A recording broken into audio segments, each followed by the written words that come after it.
Hello, welcome to the second episode. Always begin on a hello.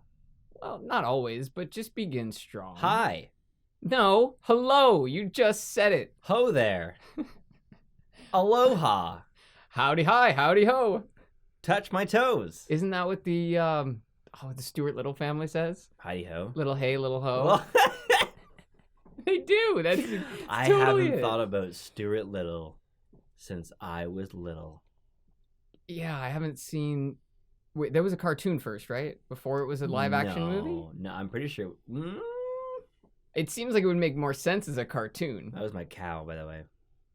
Man, so he's not a person, right? That's that George show. Oh, That kid show about what? the George show. yeah, it's a That's show. a great idea for a name. Welcome to the George Show. No, it's a show about a kid who's actually like 4 inches Tiny. tall. Mm. You know the one I'm talking about. I He's don't. got a flying car and shit, and all his Oh! adventures are in the backyard. Oh my god. Yeah, what is that show? And his brother's Junior, Yes. who's a baby but is 100 times And bigger he's than like him. fucking dumb, and he almost kills him constantly. all the time. And the parents are like, be patient. It's like, be patient? This kid could like squash me. Yeah. And the dad has all these super crazy musical instruments he's into. Yes. Like he plays a theremin. He has a theremin. What a great show. Oh my god. I miss kids shows sometimes, but you go back to them and you watch them and you remember, oh, it's because I was stupid. Oh, yeah. That's why it was good. Yeah, most of them are terrible. Yeah. Most of them are, it's just like audio and video. It's just like fun to watch, you know? There's not a lot of movement, you know, a lot of colors. A lot of great stuff going on there, but in a lot of cases, like because it's treated with such like the people who are like putting the money behind it are like fuck it whatever. The people who actually get the opportunity to make it take that opportunity to make it actually a great show, like Animaniacs, SpongeBob. Yeah, and those are the shows that really do well is the ones that the parents actually find some enjoyment in, Mm-hmm. because it's really hard to push yourself through Teletubbies and those types of Yeah. shows that are, man, you got to kind of question if it's making my brain hurt to like lower myself to this level, is my kid really learning anything? See, I get what you're saying. However, people still kind of watch the Teletubbies version of adult TV. Okay, that's so true. Like, yeah. I was telling someone about a show, and they said, "Can I follow it without watching?" And I'm like, "What does that even mean? Why would you want to Why do would you that? watch without watching?" They don't have they don't ever just watch TV, and they mostly listen to it, and they expect characters to frequently mention things that have happened and like why it's important and all that shit. And it's like, oh, okay. Oh no, if we don't shut this power down, everyone is going to die. Yeah. I think the only shows... That uncle of yours that we have never seen before has just come back, and man, does he have a lot of money. In the beginning, it started with this, and then it moved on to that. Now we're left with this. The world goes on. See, The Hundred's a pretty decent show, but man, did they ever like fuck themselves by beginning it like so handholdy. It's like you have all this time, even if you just have one season, you have a lot of time to explain things. Why these characters are here, who they are, their relationships. You don't have to tie it all together in like 8 sentences at the beginning of the show.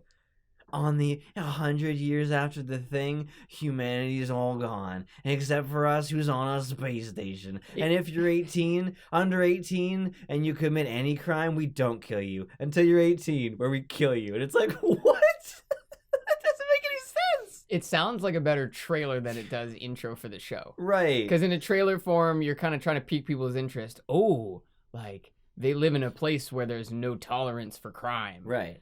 But yeah, to start the But it's show like, off, we're going to learn all that. It doesn't make any sense, though. Like, why would you keep them alive until 18 to execute them? Like, that's your sense of morality, is that you, like, they committed a crime, which they will be punished for even though they're minors, but you have to wait till they're not minors to punish them. That is so It true. doesn't What make did they any do? sense. What did they do with them when they hit 18? Did they release them? No, they float them. I'm pretty sure it says that they're held there or whatever. until they get floated? What kind of weird death row is that? So if you're an adult, you get killed. If you're a kid, you go on death row.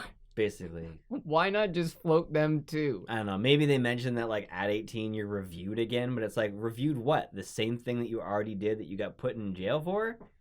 To me, it makes more sense that the really egregious child crimes should be floated and the not so egregious adult crimes should go to prison in their stead. What's his name explains it in like season 6 or whatever, that like they It's only 5, but okay. That they every decision made that hurts the community is closer to death. Mm-hmm. They made death the enemy, and anyone who gets them closer to death is now their enemy. Oh, right. Which is where Octavia takes that over as like an enemy of one crew or whatever, something. Yeah, if you are the enemy, if you're not one crew. If you are not one crew, you are the enemy of one crew. Man, that show has some twists and turns, and not in the like Young and the Restless, Pretty Little Liars type twists and turns. Young and the Restless, like actual twists and turns. Oh, I think that show would be much better if it didn't spoon feed as much as it does, and if it like, I don't know, matured its audience, I guess. Here comes the content. It's like some things you don't even have to say. Sometimes things are better just by leaving it implied. I think the best thing they implied and then never followed up on in that show, though, she lands on the ground. She looks out into the forest, and there's a deer with 2 heads. And you're thinking, this is going to be the best show ever. And then that deer and every other deer in existence just doesn't show. Yeah, there's a single other mutated thing that I you can never think see of, which is like in the water. You never see it. You just know it's some sort of big fish thing. Characters have horses that aren't mutated, right? Yep. And they swim in the water later with no problems. Ever again. Oh, there's like something, but it's probably the same thing. Same creature that attacks the boat as they're heading out to the lighthouse. Which is funny because I'm pretty sure you can get to that lighthouse without taking a boat. I'm pretty sure. It was a pretty big island, I gotta say.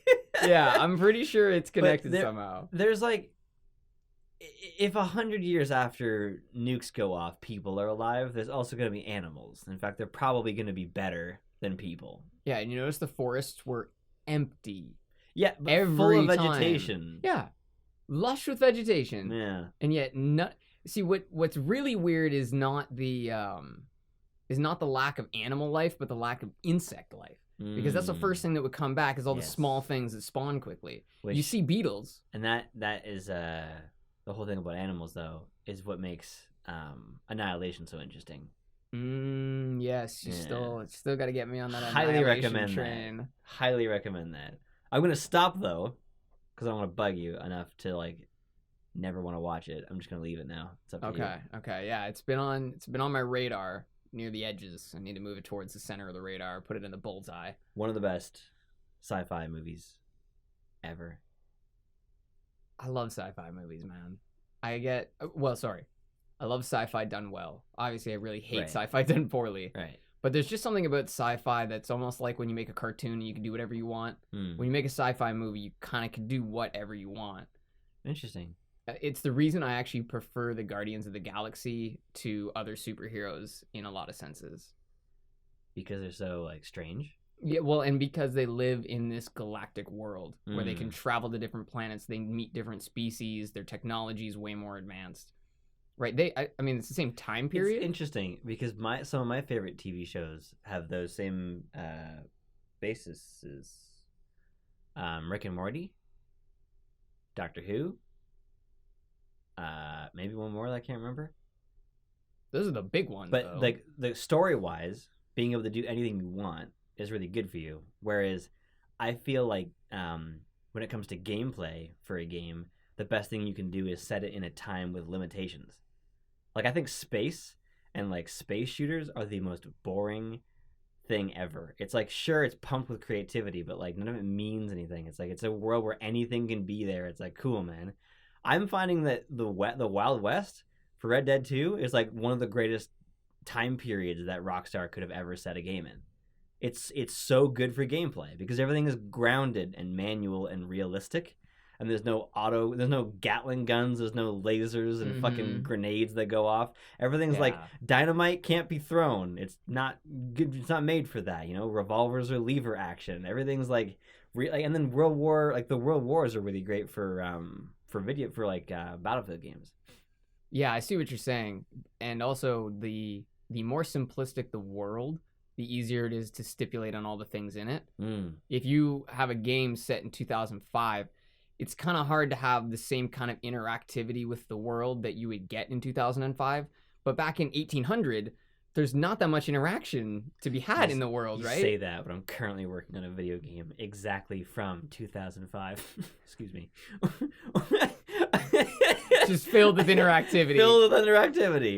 You could just walk up to actually, I guess in San Andreas, you can walk up to a fast food place and get food. Yeah. So they have done certain things like that, but I just think that when you go into space, all of a sudden you have to choose what you want to focus on because you can't focus on everything. Right. You can't have all the gravity be perfect and all of the, scenes be perfect and all the weapons be perfect. You kind of have to choose what you are more interested in. Like with Warframe. Prey did a really good job at keeping things. Is that hunting game? No, you never played it, unfortunately. Well, sorry, not a hunt. Yeah, there's like. It's the people who made Dishonored basically made BioShock again. But in a very different way, in a very strange different way. So instead of underwater, it's in space. It's in a space station. And you're in contained spaces similar to BioShock because it's a space station. And all of your weaponry isn't like super advanced because it's all just security weapons. It's like it's not supposed to be fucking lasers and shit because you can blow up the space station. So everything's like shotguns and pistols. Isn't that kind of what Dead Space 2 is kind of like? Like most of your things are actually tools that the engineer has? Oh yeah, they're all I think the first one's like that. After that, you get full-on assault rifles, pulse cannons, fucking things that like hold like they had to blades, flamethrowers. It's an engineer's flamethrower. But Prey does a really cool thing, and it's like one of the only things that I like. I'm also playing BioShock right now, but something that I don't like about BioShock later game is how much backtracking there is and how much like moving through the same places many times. That's a good point as you start to advance. Prey, the space station has this core that goes down the center and the gravity's been turned off inside of it. So you're floating around in there and there's inner doors that can only be opened from the inside. So as you find places from the places where there's air and gravity, you will open up doors to that core to very quickly travel to other sections of the place without fast travel. That's really clever. It's so cool. And you're doing it in like 3D. You're like floating around and shit, and you're like upside down, and you're like, where am I going? What is this? And it's awesome. So then what game am I thinking about where you either play a monster or one of the 4 hunters? Evolve. Yeah. Okay. Evolve is a great story. It's a great example of how not to market your game because they basically shot that game in the foot before it even came out. And it had a great concept. The problem was like before we had gameplay, we had pre-order DLC. Like people knew more about what you could purchase later than what the game would even be. So like immediately it was like, oh, well that's unfortunate. The problem is like the people who developed it had nothing to do with that, so they really got like overshadowed by the bad practices of the publisher. But so weird. The game, creator and the publisher are separate entities, and it's too frequent, and it's why YouTube is so cool because you can be both. You can be the creator and the publisher. We publish our own content. I mean, we do it through someone else's platform, but I guess that's the same thing with movies, right? Absolutely. Although, depending on who it is, like I have a feeling that when Quentin Tarantino finds somebody to back his movie, he's like, listen, like.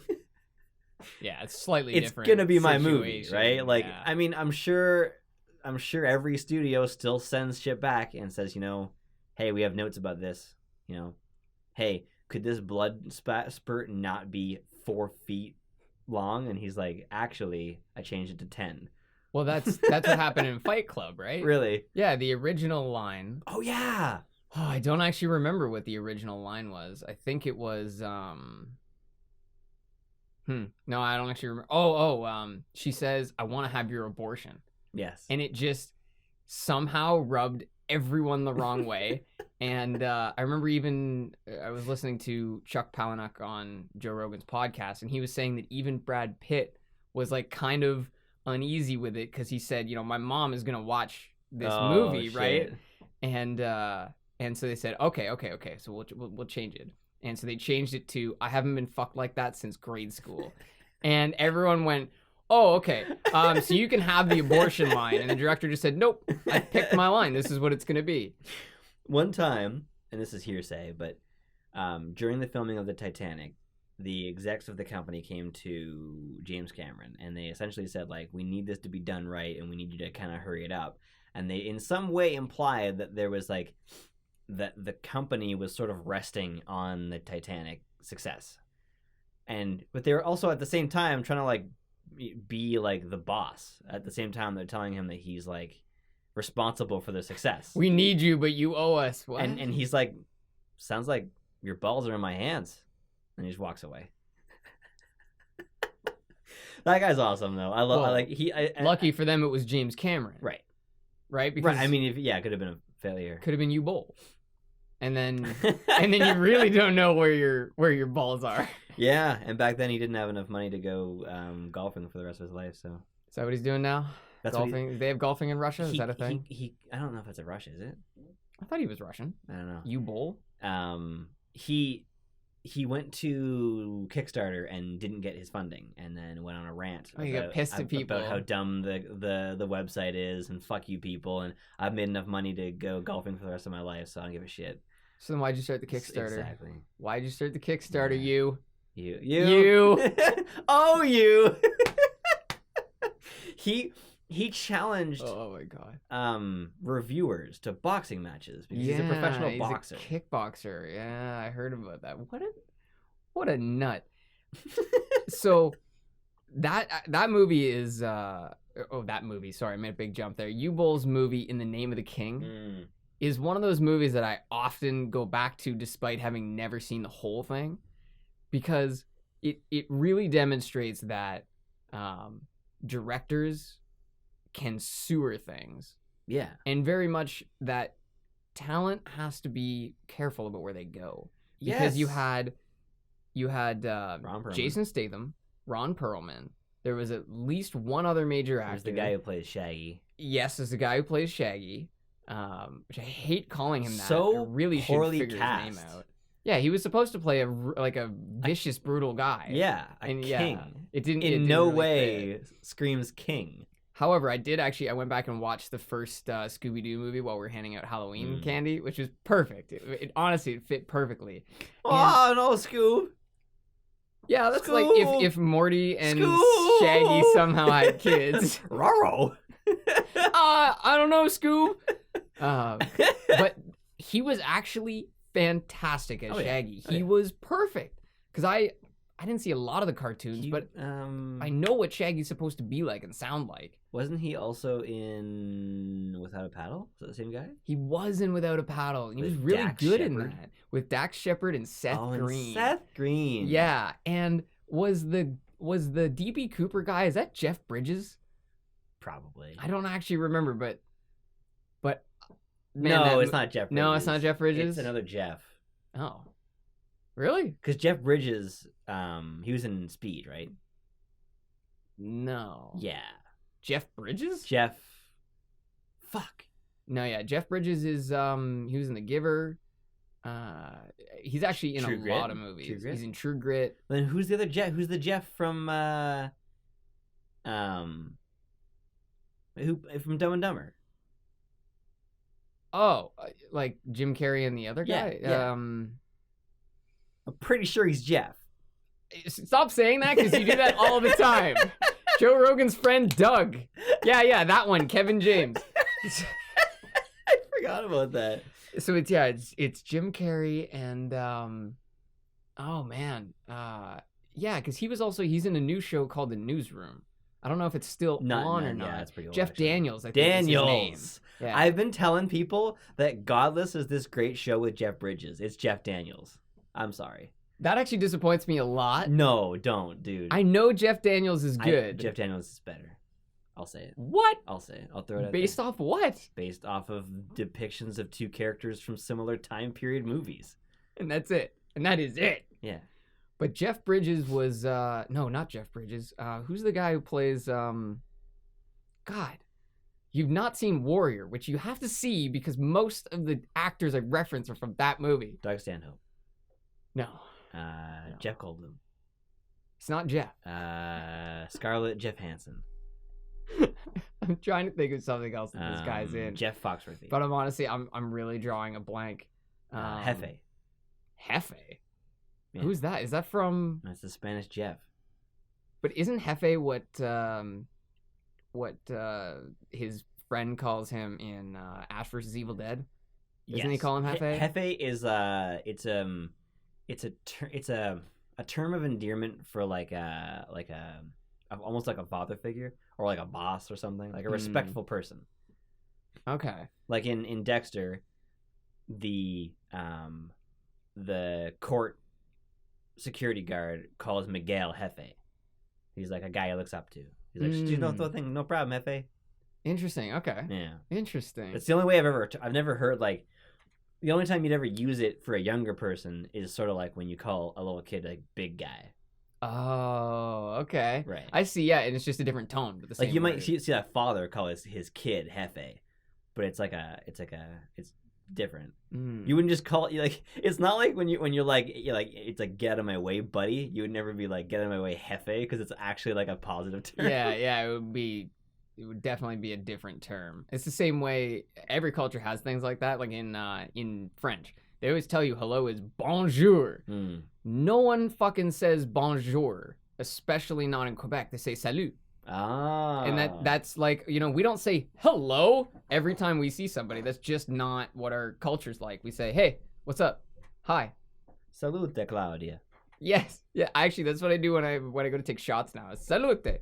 I don't know why. It probably means hello, but... we should acknowledge that this is the very first podcast of the podcast. This was the first real podcast. That's you and I. Yeah. I want to say it like that. Well... It was really weird. It was a very awkward decision to make the first podcast with a person who's not going to be in the podcast. With a guest, too far from the microphones. We split 2 microphones between 3 people. Well, see, Dad was actually great. Dad's mic is fantastic. It's are us. not in it. Yeah, exactly. And it's a big part of it is not just distance, but actually speaking to the microphone is a huge difference. We're trying to engage our guest, and so the microphone is now off from that alignment. Yeah, it's definitely better to look straight across the mic at what you're doing. Yeah. Excuse me. But I want to go back to Warrior because you want me to watch Annihilation. What the fuck is Warrior? So Warrior is an MMA movie. Did you like Never Back Down? I loved it. Okay. So Joel Edgerton, I think that's his name. He's the guy who plays the Orc in Bright. He's the guy who plays the Orc in Bright. Yeah. Which I know is not helpful because he doesn't look I know anything like him. I know the Orc in Bright. You think I don't know the Orc in Bright? I saw the Orc in Bright. You know what's dumb about that fucking movie? Is that they mention that she's a Bright, and then later on he's like, why didn't you tell us you were a Bright? You fucking said she was. Why would she have to tell you? That's a very good point. I kind of like that movie until I watched Cosmonauts ripping apart. Breakdown of it. And I was like, oh yeah. There was a lot of weird aspects to it. A lot of rushed pieces. A lot of things where it's like, I thought they were going to pull the Training Day thing where like the kid is like, Dad, this is the cop that saved me. And then he still shoots him. I'm like, oh. Oops. Okay. So it's got Joel Edgerton. It's got Tom Hardy plays his brother.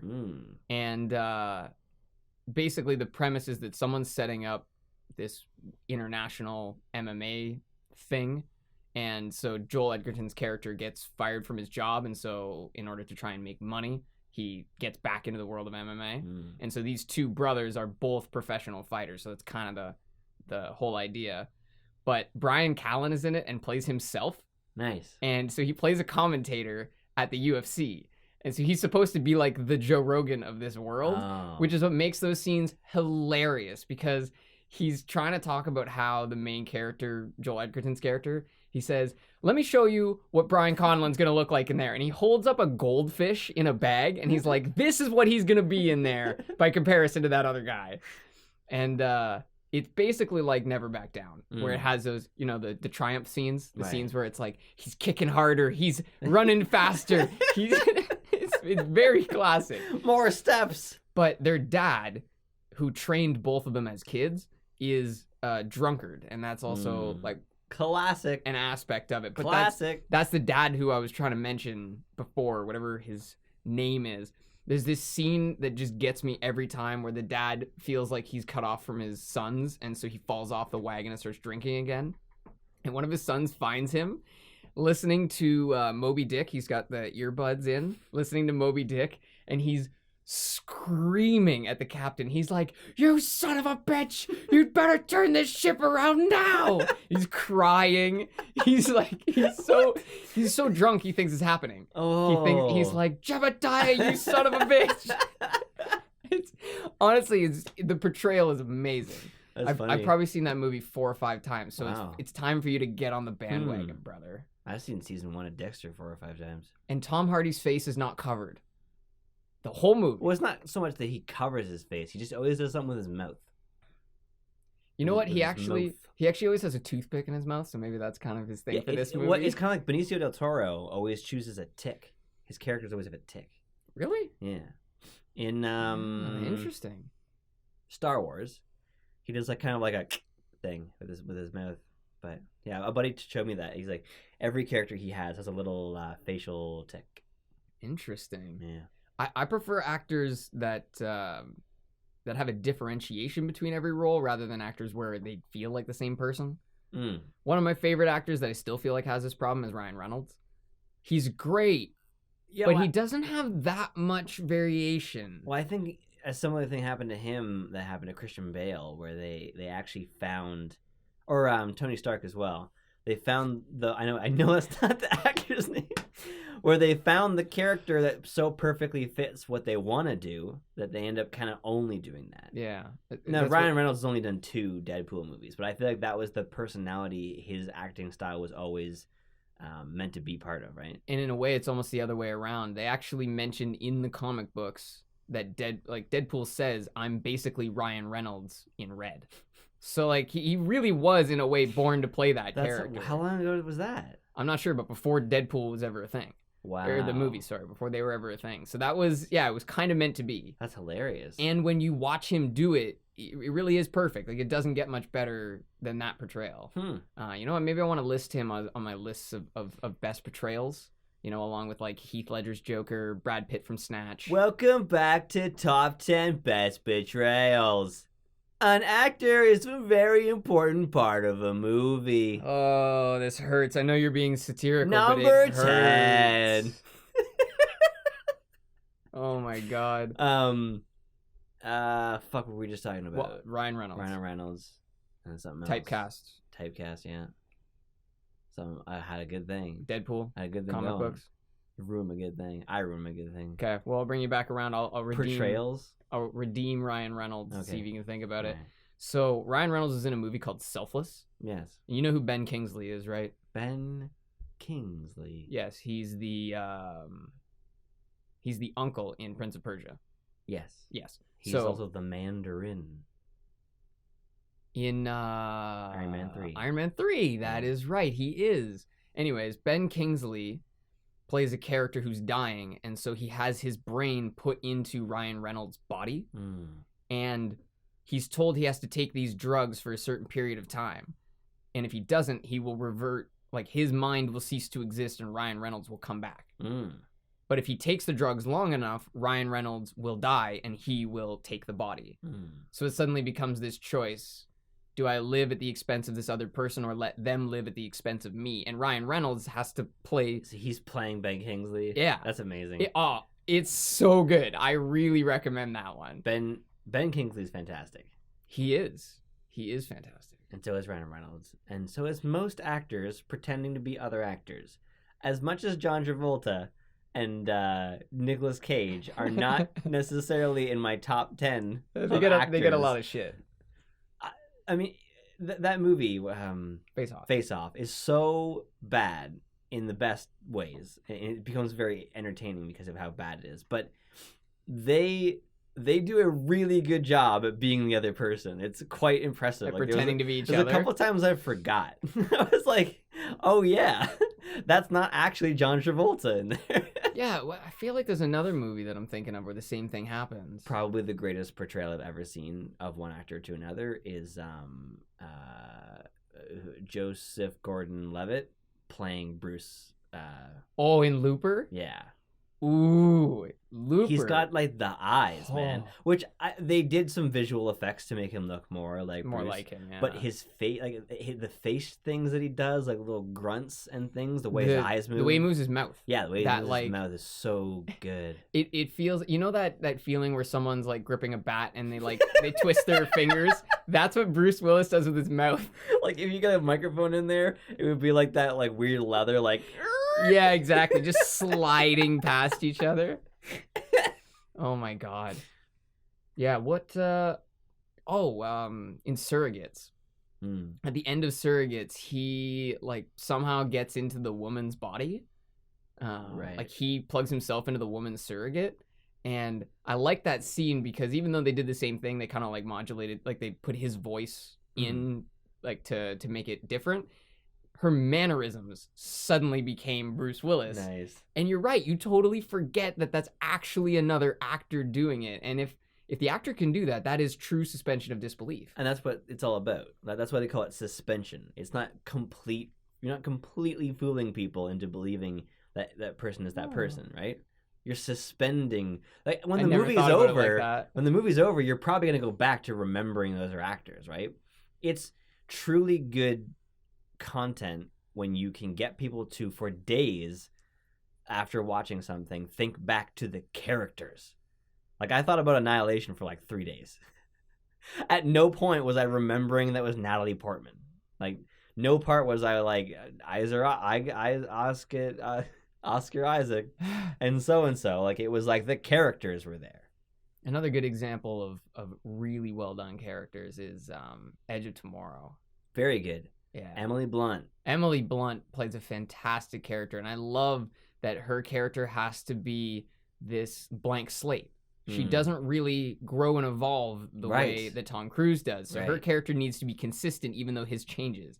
And I find it very cool. The transition, I love the transition in that movie where you have these scenes where he keeps failing over and over and over again, and it becomes very tedious. It's giving you the sense of what it's like for him to have to keep living this over and over again.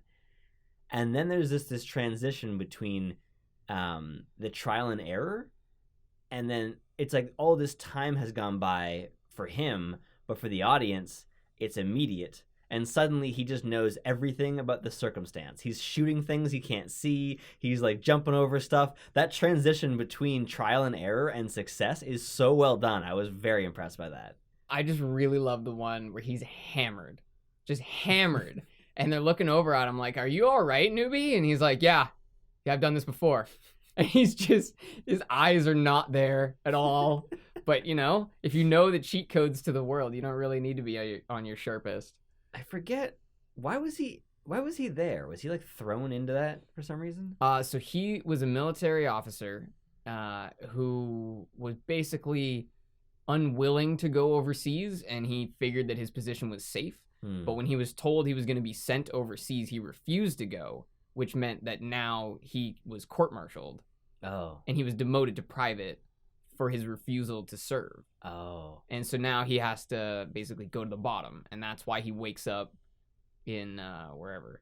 I like how there was a good example of a consistent ending. Like it always bugs me when a character for no reason is the chosen one, and I love it when it's explained that character, we're following that character because of their original connection to the whatever. So like in that movie, he somehow gets the ability that is also the reason why the enemy is so hard to fight. Like the resetting of like whatever, quantum something. In the same way that in what's it called? With oh Jesus, it's set in the 80s. Just give me a second. Stranger Things. Oh, okay, yeah. The character who opened up the portal is also the one who was able to close it. That kind of makes sense. Yeah. She's not the chosen one. She's the one who started the fucking problem. Of course she can end it. Yeah, exactly. That makes sense. Yeah. The chosen one implies there's some sort of prophecy going on, Right. and that it's sort of like fate that's deciding everything. And they do that in Jason Bourne, and it bugs the hell out of me. What? Yeah, he's Really? not just a guy who volunteered for a program. Yeah, he's connected. Oh, I do remember that now. It's really silly. You know what? As far as I'm concerned, the Bourne identity and supremacy are the only ones. I'm just gonna go with that. Ultimatum was good. Was it good? Yeah. And then so was Legacy. Legacy was the one without Matt Damon, right? Yes. Yeah, okay. It was Jeremy Renner, and it took place simultaneously. It was like the ripples of Jason Bourne's situation affected him. And I like it because it was like very different, and it was still like the same style. Jason Bourne, however, the movie, the director, I don't know if it was the same person, but they replicated basically the style of the original, and I love that. But the action scenes, I could not believe how many edits there were.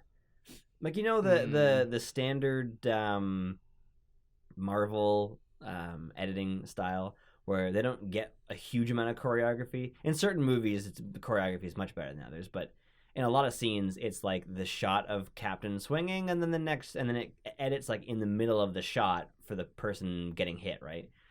It's a really it's a fairly easy way to put movies together, and most people don't give a shit. This is like, honestly, there's like 4 or 5 edits in a single action. Oh. It's so hard to follow. Like, you don't know what's going on until like things stop. Huh. Which is unfortunate because the series was, like, to me, like the best part of the original series was how well choreographed stuff was, how comprehensive the action was. Mm-hmm. Yeah, it's up really important that you feel connected to it. Yeah, oh yeah. Like when he rolls up the newspaper and he's like hitting him with it. Yeah, that magazine. Yeah, and although in Jason Bourne there's a car chase, and it's pretty wild. Like, at first I was like, this is all right, but it definitely like made up for it. The fight scene in, I think it's the third one, where he fights the guy Desh. Yeah, that's one of my favorite fight scenes, just because of the use of the surroundings. I know he uses the surroundings. I can't remember it, but I just brought it up, and Jake said the exact same thing. The third movie is the best because of that one fight. Yeah, honestly, that fight with Desh is really awesome because it's like every other fight scene, but it's just more intricate. Like, there's one scene where I think he uses a book to block a punch, and then he like whacks him in the throat with it. And then I don't even remember how it happens, but he like flips him over.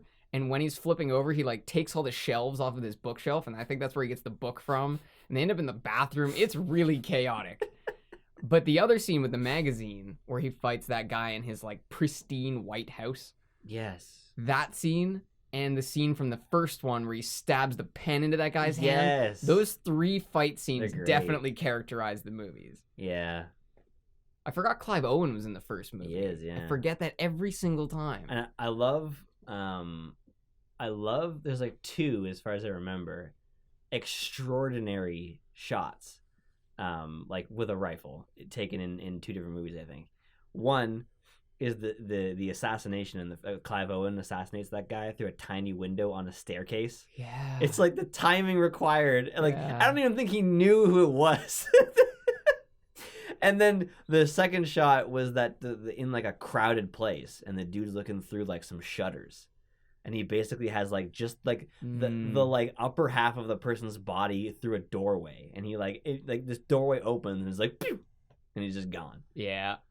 The one thing I really liked about Suicide Squad was that they chose to go with the lore of Deadshot's character, which is that Deadshot can make any shot, basically, period. He's essentially Bullseye, but not a loser. Bullseye's not a loser. I know. If you've watched, I'm not being fair to watch Bullseye. the television show. Yeah. Because do you remember how Suicide Squad opens when they meet Deadshot? Kind of. So it's like Batman. You mean Batman when Batman's there, or what? You mean like when the crew meets Deadshot? Batman's in Suicide Squad? Yeah.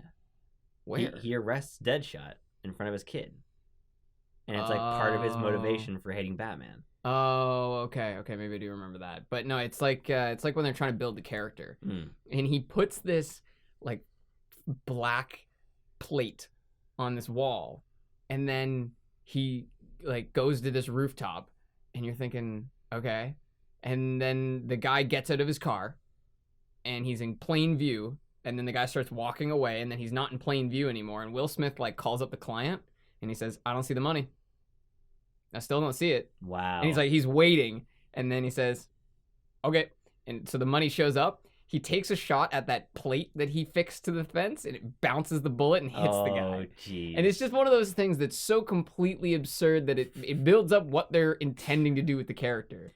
Dude, Bullseye does that. He fires about as many ricochet shots as he does regular shots in season 3 of Daredevil. It's pretty fucking amazing. Sounds like Jack 3 when you get the bouncing laser and you don't have to shoot anybody anymore. You just have to hit something around them. There's a scene where Daredevil's a floor above him. Like they escape and they're upstairs and he's bouncing like chandelier glass off of... No, he's shooting at him. That's right. He's shooting at him and bouncing shit off of like the building and like almost hitting them upstairs using the reflection of the windows.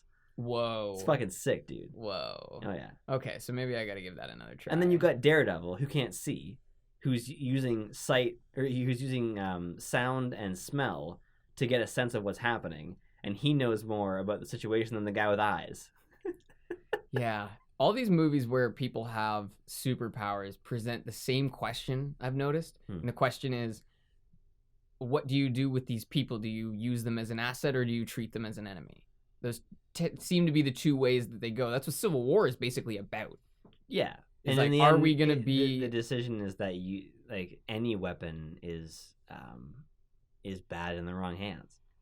That is true, but what's different about someone with superpowers is that they are not a weapon alone. They are a weapon and a person, They're a and that's where it gets weird. Well, they're the weapon the same way Jason Bourne is, and the entire original trilogy is about taking him down. And not because he's special, he's just a rogue asset. That's what I love about that movie. He's not like super soldier guy. Well, he is better than all the other assets. Which is why the story continues. Yes. But the point is, like, they're only after him because he's just rogue. He's just a weapon they let loose into the world. Well, and he's not even rogue by decision. And couldn't, like, rein him in. Like, yeah, and he, like, fell into it, too, which is a great part of the story. I think part of why I didn't like Jason Bourne is that the original series is all about, like, mystery. The intrigue of who his character is. Yeah. Whereas there's very little to know about Jason Bourne anymore at this point in the story. So he's after this plot point that you fucking know. Like, from the very beginning, as soon as they introduce his father, I'm like, I know where this is going. Was it the start of the second movie that they shoot his girlfriend? Yes. See, when I watched that scene, I was actually, like, really pissed off, which means they probably did a good job with it. Yeah.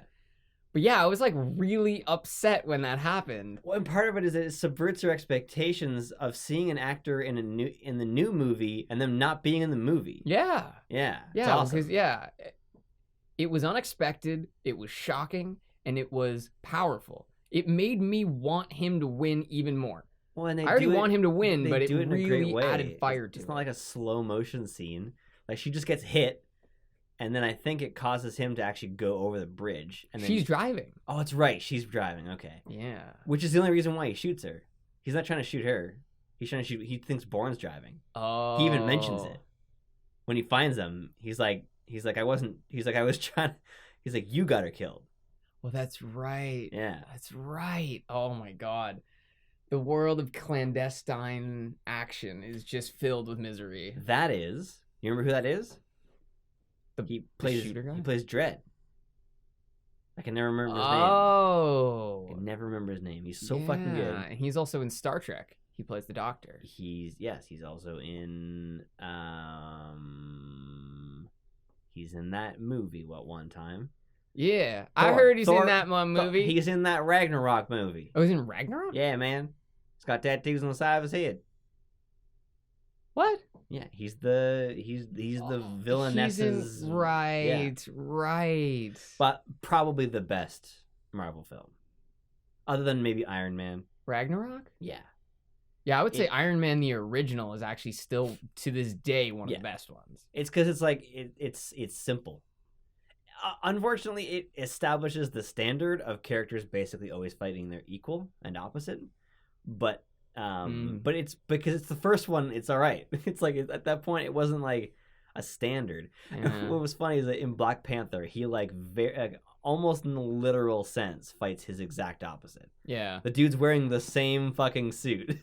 And they're like both from Wakanda and both well trained. It's like exactly fighting each other. Yeah. That's Except so in that true. scene, I actually really enjoyed that. I liked that whole movie actually. I'm trying to think of superhero movies that I really liked. Spider-Man: Homecoming, which I don't think you've seen yet. To this day, because there was a lot less. Here's the good guy. Here's the bad guy. Watch them fight. It was a lot more. Here's who the good guy and the bad guy are, but they don't know who each other are, and they're kind of. It was like Spider-Man 1, where the Green Goblin and Peter kind of know each other, kind of don't, but done well and not weird, if you know what I mean. And also, the bad guy was so badass. He's the Vulture. Yes. So he has these huge mechanical wings and these massive mechanical claws. Like, it was just way more intimidating than the Green Goblin. The Green Goblin's all right, but when you knock him off his flyer, he's kind of fucked. The Green Goblin mostly, like, the scary parts about him are just, like, weird cackles and, like, that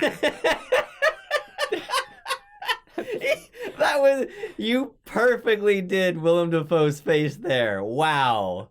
That was too good. Sums it up pretty good. And that's why the first movie is so good. Is because Willem Dafoe perfectly nails that character.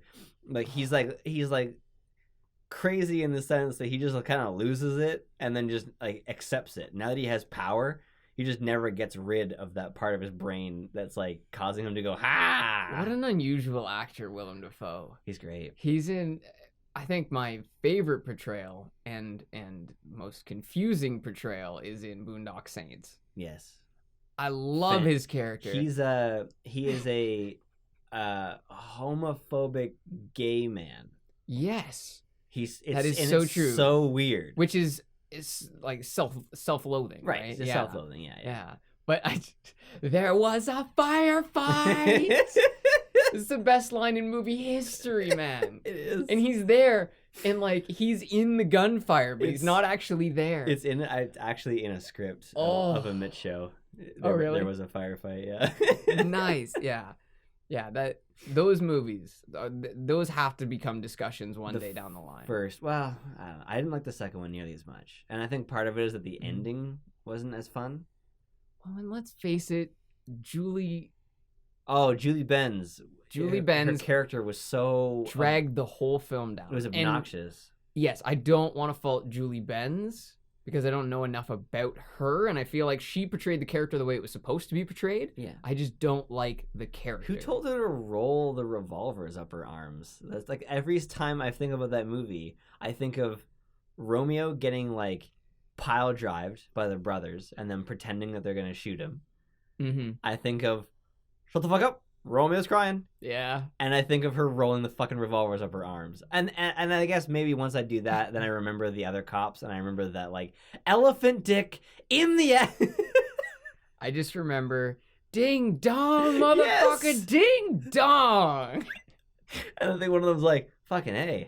And he's like he's got a captive and he's trying to get his captive to help him work on his line. I'm pretty sure his captive is Kevin Smith. He was a very thin Kevin Smith. I don't think it was Kevin Smith. I'm mixing him up. Yeah, no, that's right. The guy who plays Ricky is the one who's in the safe house. The safe room. Oh. Yeah, sorry, that's what I'm mixing up. I knew there was a comedian that was in that movie and it was out of place. Yeah, you're right. In I remember him, he slips into the safe room and then he grabs the girl. He grabs Julie Benz and then she just fucks him up. Maybe, I can't remember that. Yeah, because he hides in that room and he's like, I'm not coming out. And then she's standing right next to the door and he like opens the door and swipes her in and everyone's all freaking out.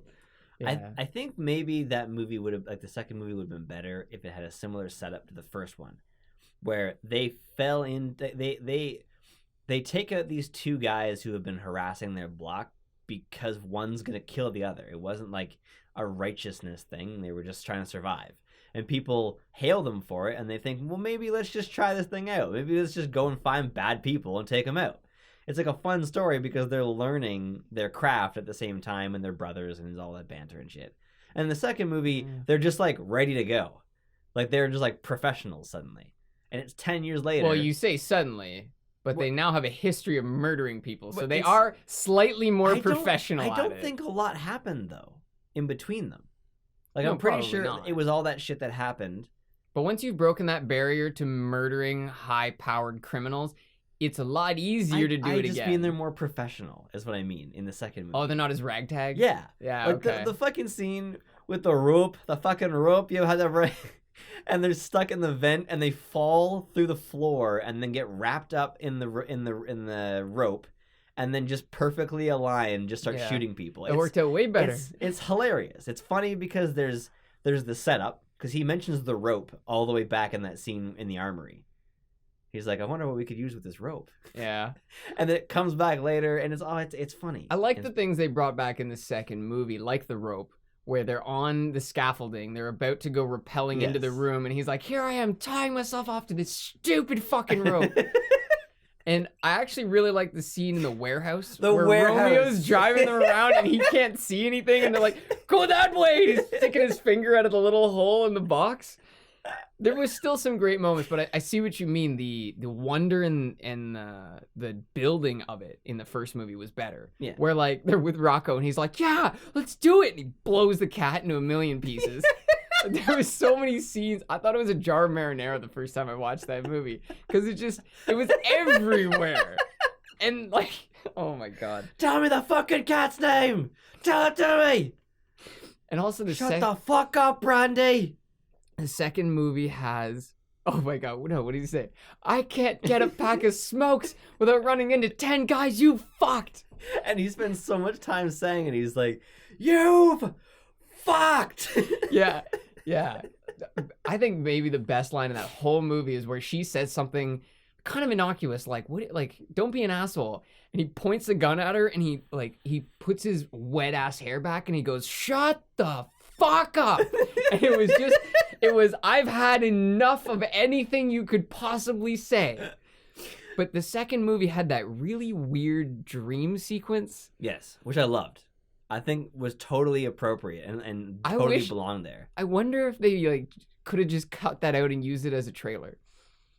No, I liked it. I liked how the other guy that died in the first movie Was in it. Was in there for a second. It was like, I liked how the two of them were having a simultaneous dream, and it added to the fact that the whole first movie kind of felt like they were being somehow protected by like God that they were like believing in, right? That's right, because they always do a prayer before they kill somebody, and they were always praying before they went into... They have full back tattoos that are connected to each other. They're like really into like the Catholicism. Yeah. And that's what I always thought was like these two were protected by God because they are like taking out unrighteous people. And I liked how it was like it didn't really say that. It just had those themes in it. Do you think there's ever bad blood between the dad and the boys after that there is a firefight scene? Because one of them lost a finger. They got the finger shot off, right? Or no, that was Rocco's finger that got shot off. Yeah, that's right. The other guys got injured, but Rocco's finger was the one that they found. And Billy Connolly with his 2 pistols, and all of the fucking what's it called on there? Yeah, the ammo or whatever. Extra pistols. The mags. Well, because they thought it was 6 guys. And he's like, well, what if it was one guy with 6 guns? It is. And they explain in the second movie that he like sewed those together to like take revenge on like a whole on the mob essentially. Yeah. And there's the scene in the second movie where they have a tribute picture to Rocco. Yes. And you like, is that his mugshot? Yeah, look. Remember, they had to hold his hair up because it was in the way. That's a hand. That's an arm. That's an arm. See, I'm telling you, both of those movies are definitely worth it. I know they are. We should do them at the same time. I just said I that. think- I just meant that I didn't like it as much. Yeah. I also loved that the first one ended in a very successful thing, whereas the second one was like a lot of like, I think they get shot a bunch of times and Yeah, very true. They have different speeds to them. yeah, pacing's different. Very different pacing. But I think it would be cool to do them both at once because they are kind of like a story. They're one Yeah. story, right? It'd be great to see them again. It would be. It Yeah. would be kind of Like interesting. Norman to see another Reedus. one. Sean Patrick Flannery, and like I don't know, throw in another like Scottish man, maybe like Daniel Craig. What about Colin Farrell? Oh yes, I like Colin Farrell. He's pretty good. I know Daniel Craig's not Scottish. Daniel He Craig? could be though. Is he British? I don't know. He appears British. He appears English Just or saying. American to me actually.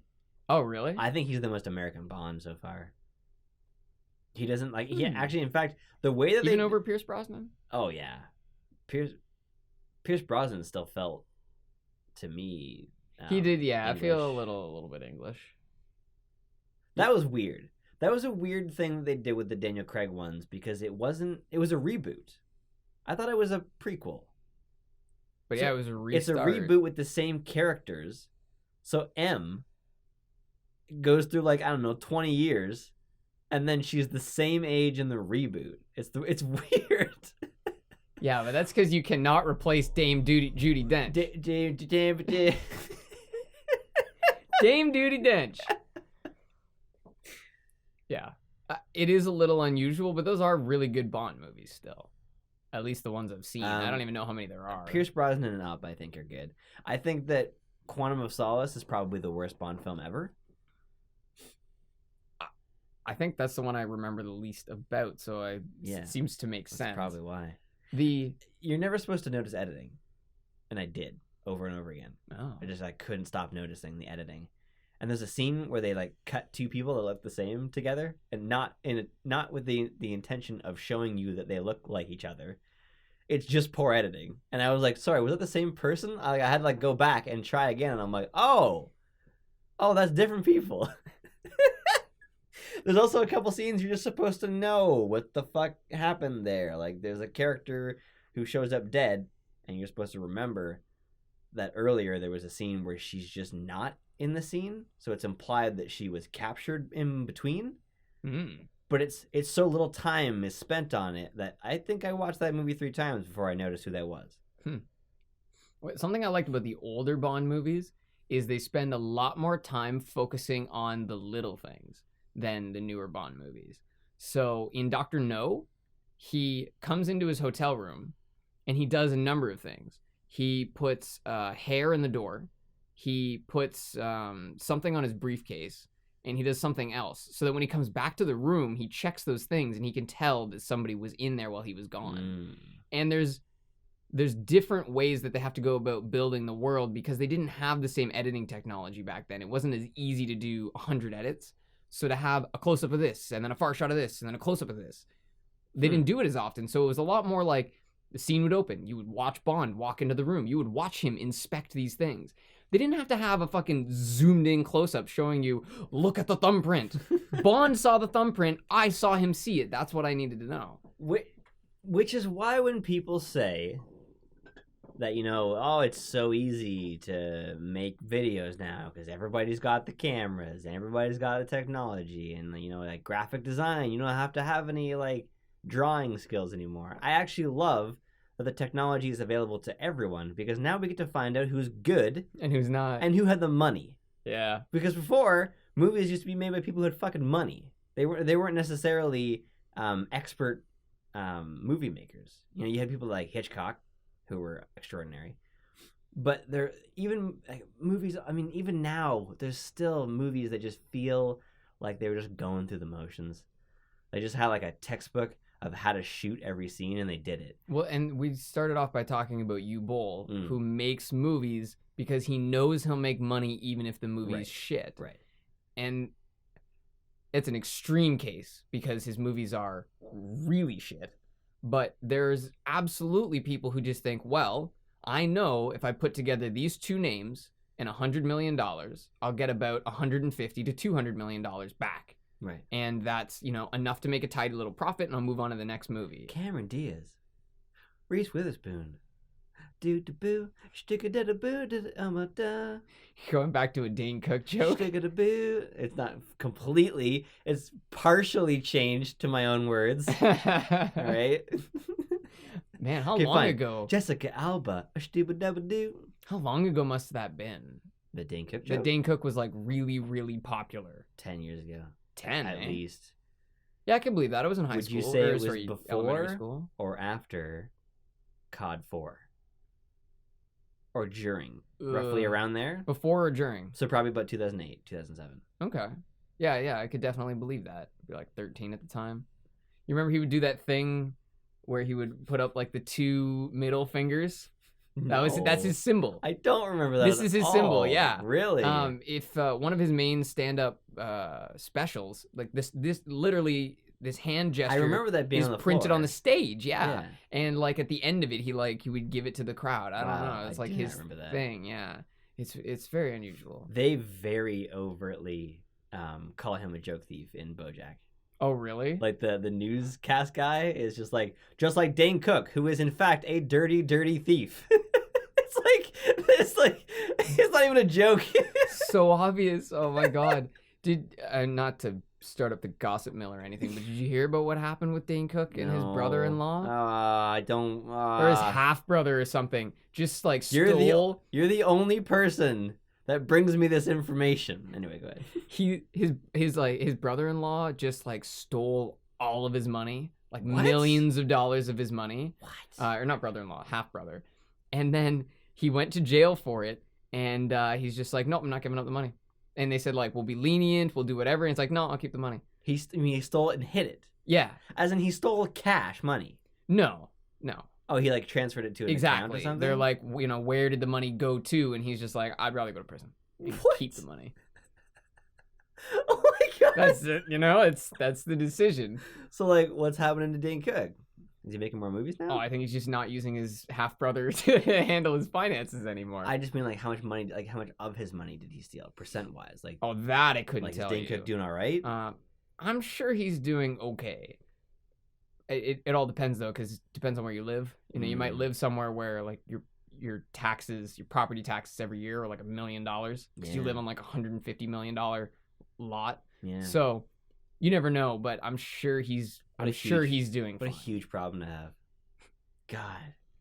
Well, you say that, but problems are all relative, right? There are people who Of course. live an existence of minimal to no electricity even and are happy. Right. But it's just that as you move up the chain, your problems become less real and more fabricated, right? When you buy a home where the property tax is $1 million, how expensive is that home? 150 million. Right.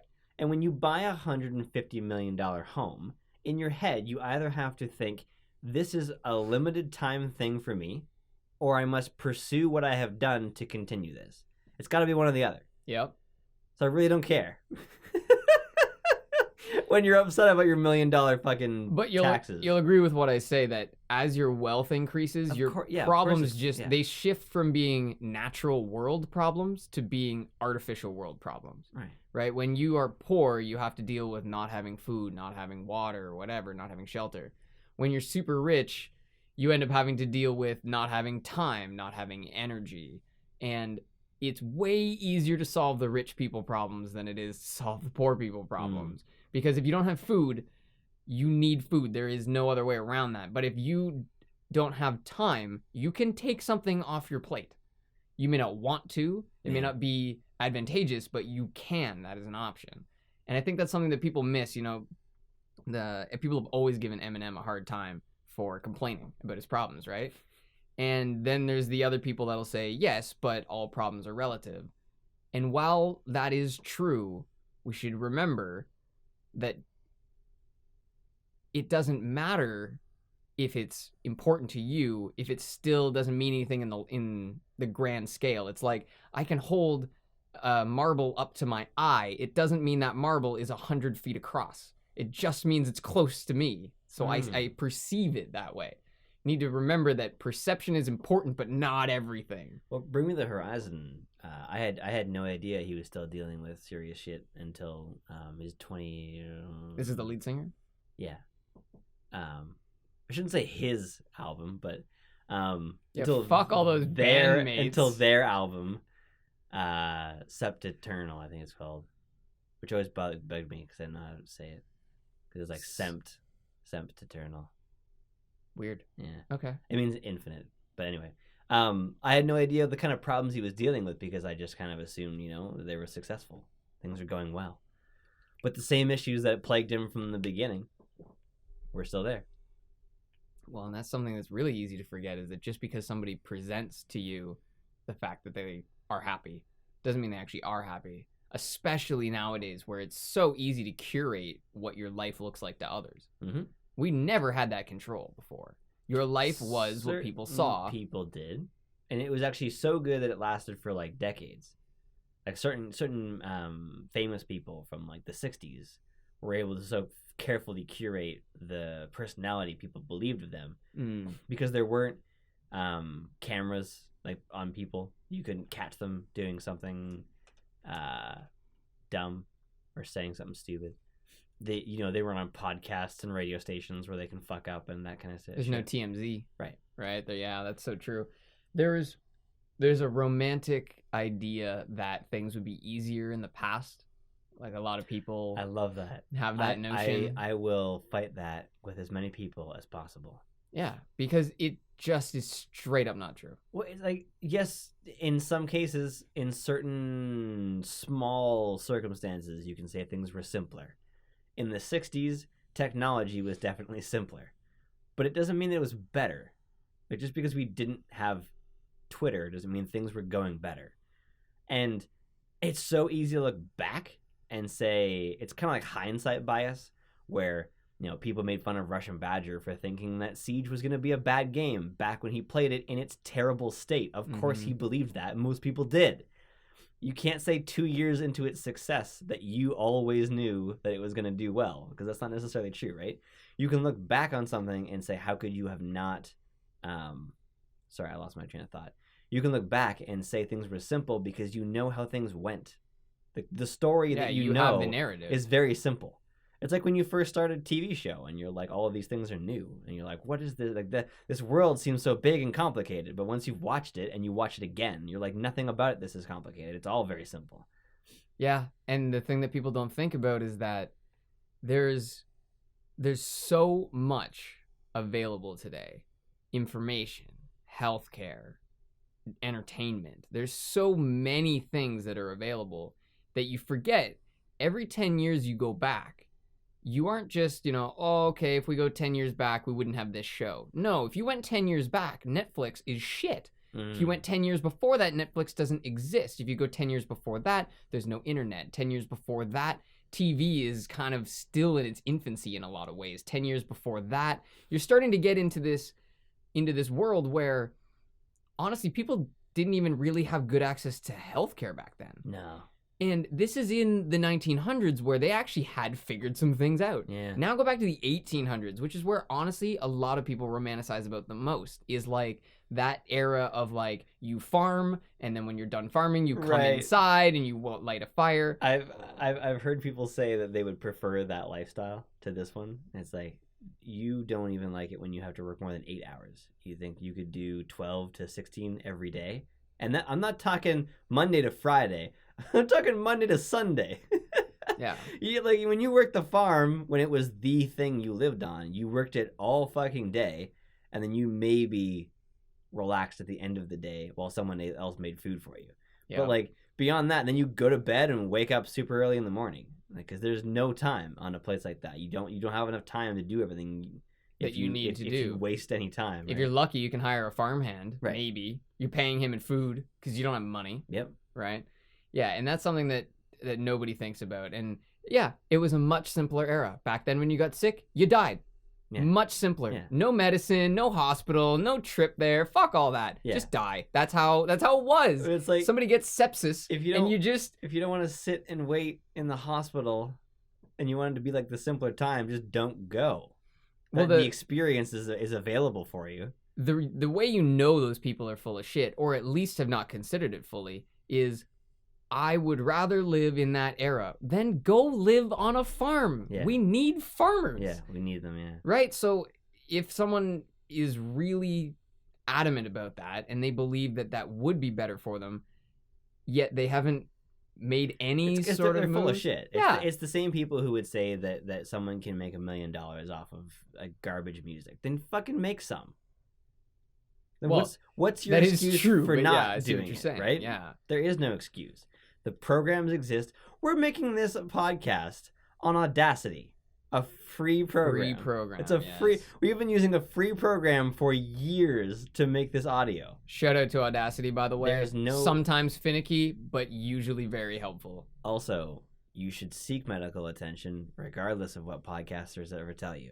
Do not try for the experience of not going to a hospital, especially if you you get live sick, you drive out to like a log cabin in the woods and just like warm towels on your neck. like smoke yourself, like steam yourself out. It's like, oh, I've heard milk of the poppy might help. Oh, I need a cow to stomp on me head. Yeah, and that's something that nobody thinks about either, is that if you lived back then, you wouldn't have the perspective to say, oh, it's so nice living a simple life. Well, you didn't have the information. dude. Woody Harrelson says it so well in True Detective when his kid's grandfather, wife's father, father-in-law. There you go. When his father-in-law, There you go. That's some family math right there. when his father-in-law is complaining about the kid's generation, and he's like, you know what? I bet every old man in the history of old men has been complaining about the people who come after him. Because the truth is, you're just not in your time period anymore, and nobody gives a fuck. Woody Harrelson's the best, That, like, man. all of that, like, I definitely made up that Yeah, I last part. paraphrased It was the it, but- idea that essentially he was like, nobody cares. Nobody fucking cares about your old perspective, man. We're past it. You know, if you can bring perspective to this era from yours, that's great. I'm all ears. In fact, if you have better solutions in the past, just don't go saying this fucking generation, because they all have stupid things. They all do. Well, and the reality is that it's not the generation. It's individuals within the generation. Yeah, and Right? it's also If you look not at- their fault. It's the people who raised them, the generation before them. In a lot of ways, yes. Yeah. In probably 90% of ways, yes, it is the way they're brought up. And that's something nobody thinks about when you start talking about things like welfare and social assistance. No one thinks about the fact that it's not about the parents. It's about the fact that those parents have children, right? And that they're trying to take care of. And if those children grow up in a fucked up home, or they grow up in a foster home, then that person is way more likely to end up on assistance because they didn't have a childhood. They didn't have a solid base to go off of. It also makes it kind of hard, though, when you think about it this way, because when you go out into the world, it makes it hard to go, oh, what a fucking asshole. Because really, that asshole was raised by another asshole who taught them how to do that. I don't know.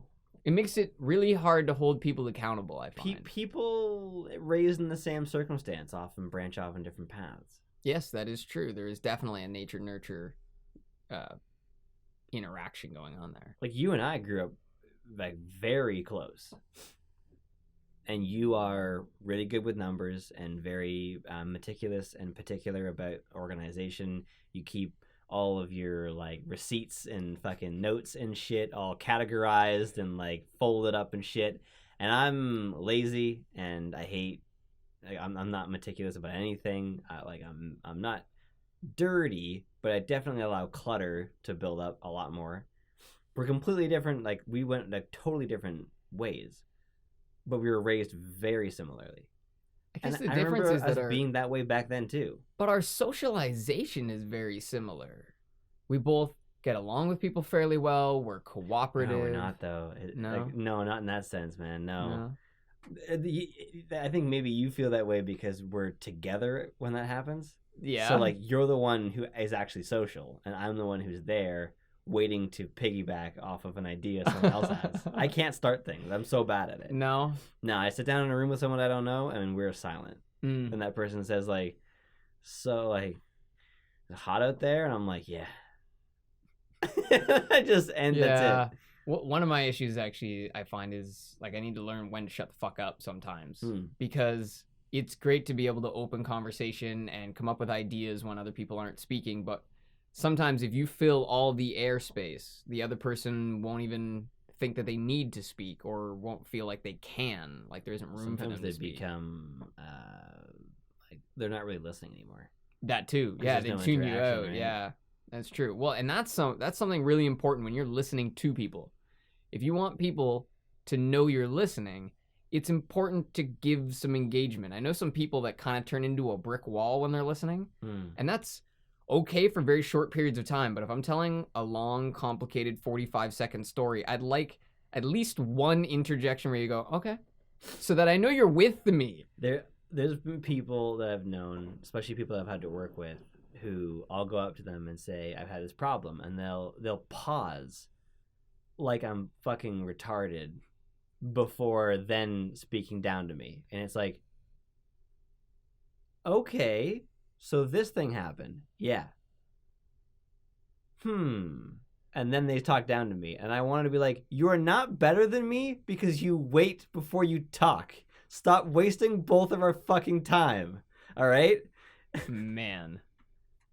It's something that's like responsibility and ownership are things that I've been thinking about a lot recently because I find they frustrate me a lot.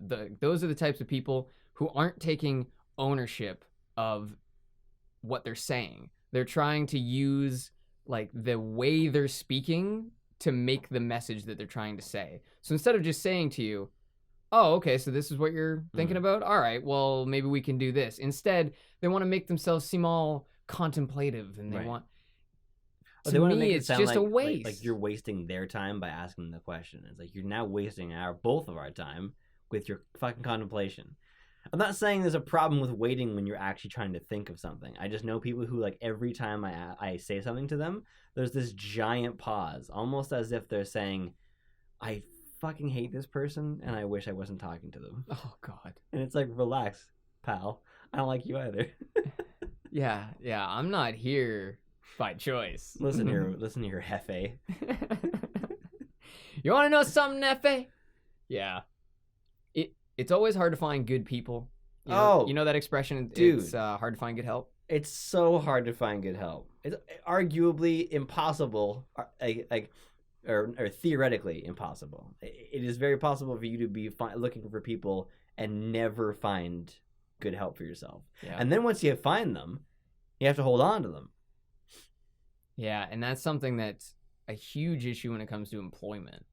Yeah, that's what I was talking about, but yeah. Yeah, well, yes, but even in, like, I find even in social circles, it is important. It's hard to find good friends who want to be your friend for no other reason. Actual friends, yeah. So I was telling you about a couple that that me and the girlfriend met. Right. And they actually introduced themselves to us in kind of a weird roundabout way.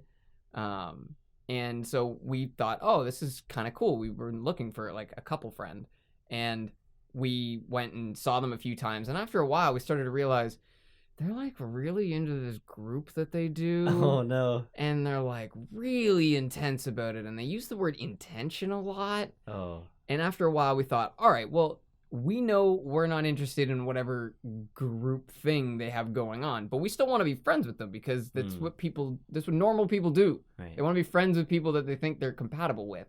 And so we just kept going, and then I remember one time we asked if they wanted to go somewhere to do something, and they said, we're not quite sure if, like, this is the right time. And they said something about wanting to set up a meeting.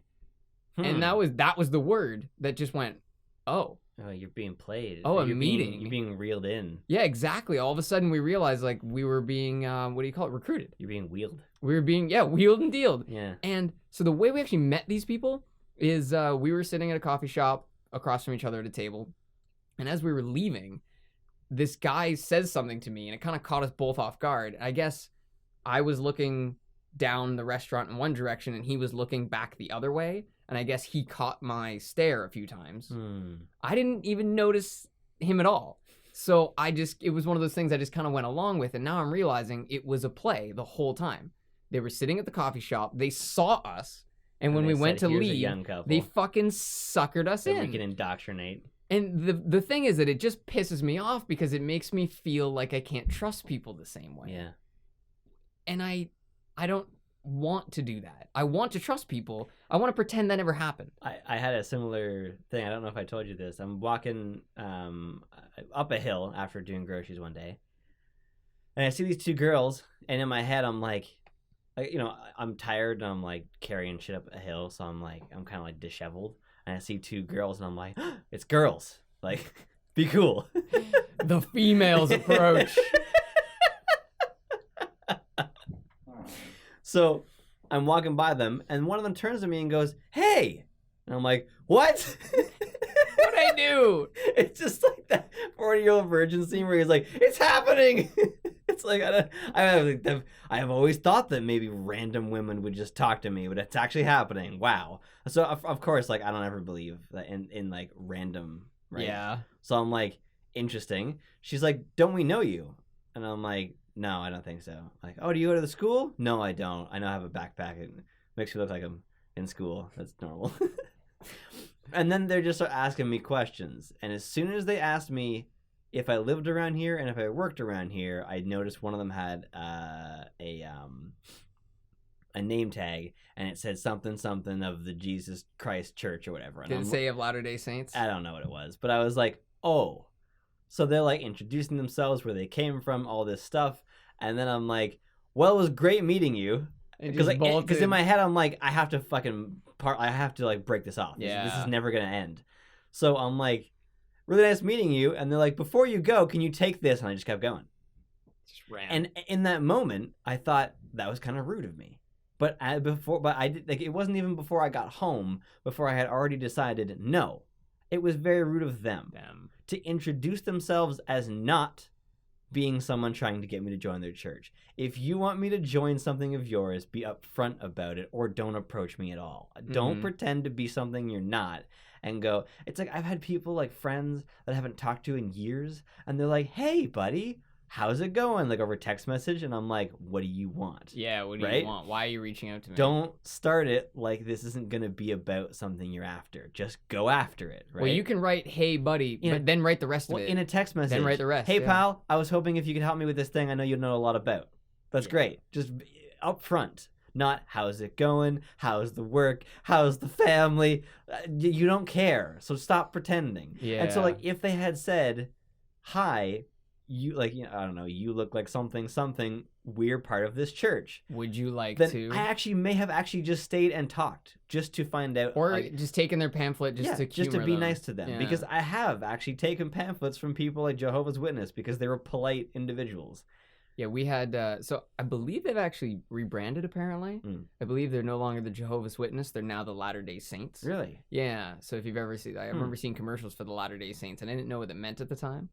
But we actually had Latter-day Saints come to our door, and it was very unusual, and not because of the reason people always cite for it being unusual. They came to the door and they said, "Hi, we're from this church, and what did he say? There's a lot of bad things going on in the world, so we would like to show you a video." And that really kind of took us aback, because we thought, all right, well, I guess it's easier than you giving us your spiel. And so he actually pulled out an iPad and showed us a 1-minute video. And I thought, that is so alien to our world. Like, that never existed until, 10 years ago when iPads came out. Can I show you some fresh memes?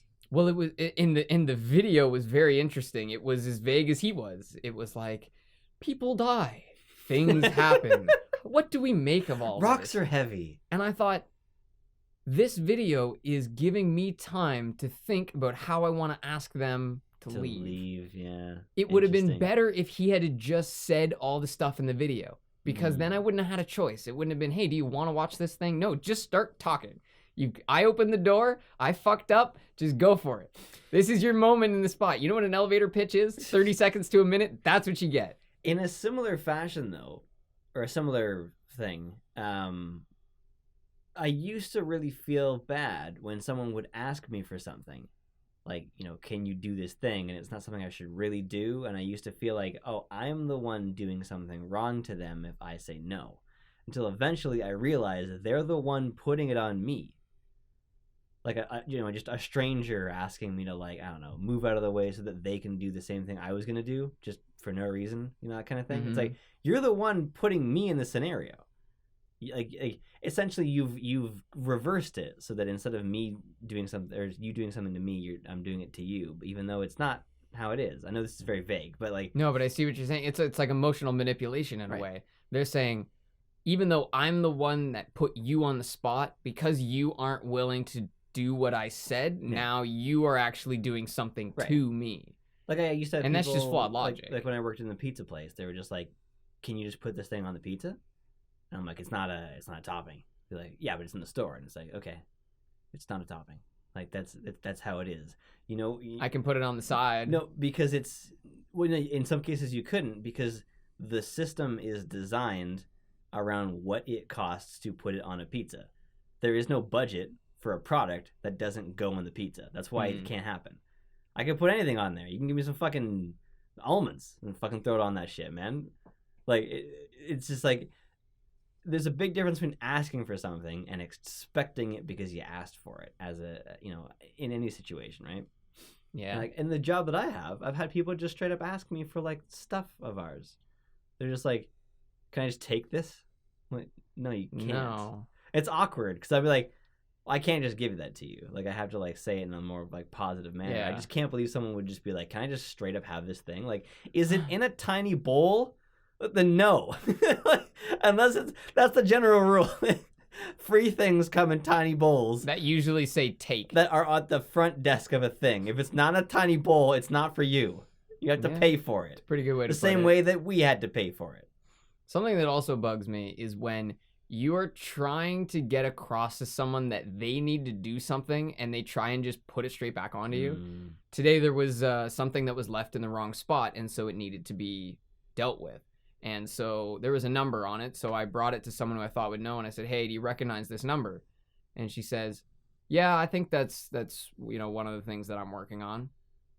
And I said, oh, okay, so yeah, somebody left like a bunch of crap, in this area. Like, do you know who it might be? And she said, no, I don't think it's important, though. You can throw it out. And I said, I'm actually kind of more curious. Like, I wanted to know who did it so that they can throw it out.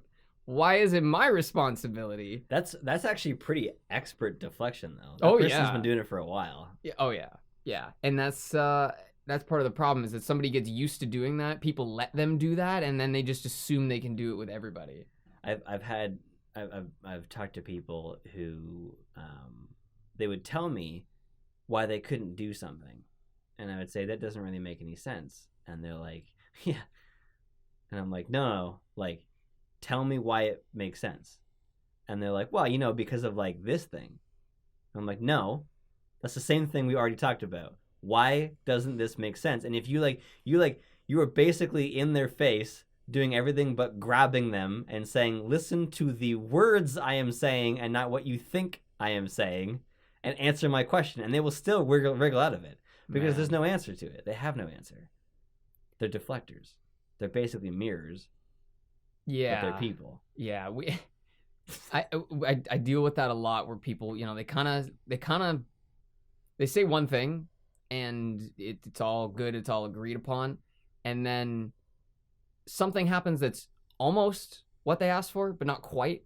And then they'll try and make it seem like they specifically requested that it not be this way. And, they try and blow it out of proportion. And I remember I told my boss one day, and he just goes, those fucking liars. Like, he had enough. He was just way over the top.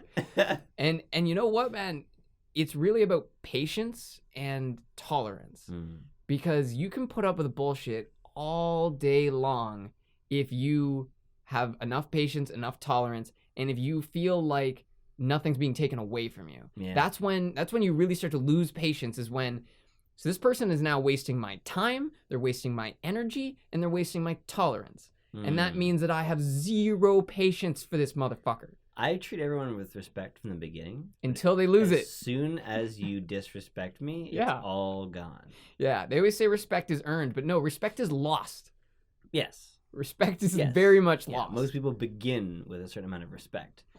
And so when you walk in and I say, you know, how's it going? And you're like, that's it. It's over. You've lost it. Doesn't matter what you do from now on. Everyone gets 50% respect. You can go up to 100 or down to 0, depending on how you behave. A moderate amount, yes. And you can go up or down. The people that think that their behavior shouldn't affect the way the world reacts to them are just asinine. I'm sorry. Yeah. But you need to put in what you expect to get out. So imagine a magic black box where whatever you put in one side creates some sort of product on the other side. If you dump shit in one end, you should expect processed shit at the other end. That is the nature of it. You can polish a turd, but it's still a piece of shit. Exactly. It's a shiny piece of shit, but it's at the end of the day is still not going to be something productive and useful. Wow. What a shiny piece of shit. Sounds like something you'd say for an old car that they did restoration on the outside. Sounds like an infomercial. Dr. Ho's shiny shit. Shit shiner. Comes with a spray and a rag. And a free shit. Works best on shit that has been outside for 1 week. You know, when all the moisture's gone and can actually polish it nice. Doesn't that seem like something Dr. Ho should come out with? Oh, I mean, most of what he does is polish shit, right? More or less. Most of the people call themselves doctors. I don't even have a problem with their products. I have a problem with the way they bring those products to people. Sorry, not even the way they bring them, the things they say. So you might have a pill that actually helps to marginally reduce bloating. Don't tell people it's a miracle weight loss. Tell them it's to help reduce bloating. Yes. And tell them that bloating might be half the reason they look overweight. Right. Because there's a lot of people that if all of their inflammation were to disappear would shrink. Yeah. Like a balloon in cold weather. I have that. First thing in the morning, I'm like significantly thinner than at the end of the day when my belt's been like pushing my stomach up into my bits. Well, you're hot too, and heat makes you swell a little bit. Oh yeah. And that's why a lot of women complain about having really sore feet in the summer. Because their feet swell and their shoes generally are not designed as much for comfort as men's are. So how dare you put shoes in a place? Allow shoes. It's called a... Oh, man. It's not even a cupboard. I was going to say we put them in the cupboard. What kind of idiot? A shoe cupboard. Closet. We don't even keep ours in a closet. Closets are just cupboards, man. I was thinking about like one of those I had like a high dia today or whatever they call it. I was just like, man, like doors are just like windows, but at different placements on the wall. Oh fuck! I should clarify. It was just a high dia. I wasn't actually high. Yeah. That's a very good point, though. If you have a fully glass door, the only difference between it and a window is that it opens more. It's bigger. And it's bigger. It's closer to the floor, yeah. Yeah, and it touches... Well, but some windows touch the floor, so... That's true. It's like one of my favorite... It's like the stupidest joke in BoJack when they're buying an office with floor-to-ceiling windows. And he's like, wow, I can look out of these windows while laying on the floor. Really makes regular windows look like a pile of shit. I like to think of that as like a rich person joke. Well, floor-to-ceiling windows seems like a good idea until the sun starts coming through it. Yes. And you realize, oh, it's going to cost me 3 times as much to cool this place. It's also really awkward at night when your entire level is illuminated. Yeah, I can't believe how many people live in like high-rise buildings with no shades. They just have like the skyline in the background. It's like, you know how easy it is to see in. Yeah, there was an episode of Friends I was just watching where she's walking around her apartment naked and you can see the window is open. And you know what Monica's window looks like. Right. It's that huge giant 9-pane glass window, and she knows people who live across to me it just seems so dumb. Yeah. So dumb. Clearly intended for plot advancement. so many things and so much content is clearly intended for plot advancement, which is something that I don't know. I don't mind little kicks in the butt to keep the story going, but when you really, elephant dick in the ass, yeah. When you don't want it to be organic, when you just want to fucking shove it to the end, here's your story, put it on the track, and just send it down the track. I think I like what you said about kicks in the butt, though. I think that's a good, I think that's a great idea for like an animated show about a donkey, and it's called Kick in the Ass. And it's like all about how like the donkey's always like being, run over and shit. And he's having a hard time. I feel like his name should be like Eon or something like that. No, like a nice subtle, that's way too close. Subtle nod. No, it would be like what's Eeyore backwards? Roy. Roy. Yeah. Roy. His name would be Roy. Roy. Yo, everyone hates Roy. Or no, it would be the opposite. Everyone loves him. Everyone loves Roy. And he'd have like a doghouse that he lives in, but it's like titanium. So it's always, it doesn't fall down in anything. Stuck in the doghouse again. And like a meteor would fall from the sky and it would bounce off of his house and it would be fine. And everybody dies with him. And he's like, yeah, of course. Everything happens to them. Oh my God. Kick in the ass. I like that. Ain't that a kick in the ass? Yeah, it is. A little bit. Well, brother, thanks for coming back. What? You're in my apartment. Yeah, but we came back. That's true. To episode 2. Yeah. Guest-free episode. I hope people like my new thumbnail. Me too. Yeah. I hope we like your new thumbnail. I'm trying to go in like a less neon signy thing, so. All right. I like the neon sign, but curious to see the future. Thank you for joining us. Yes, thank you.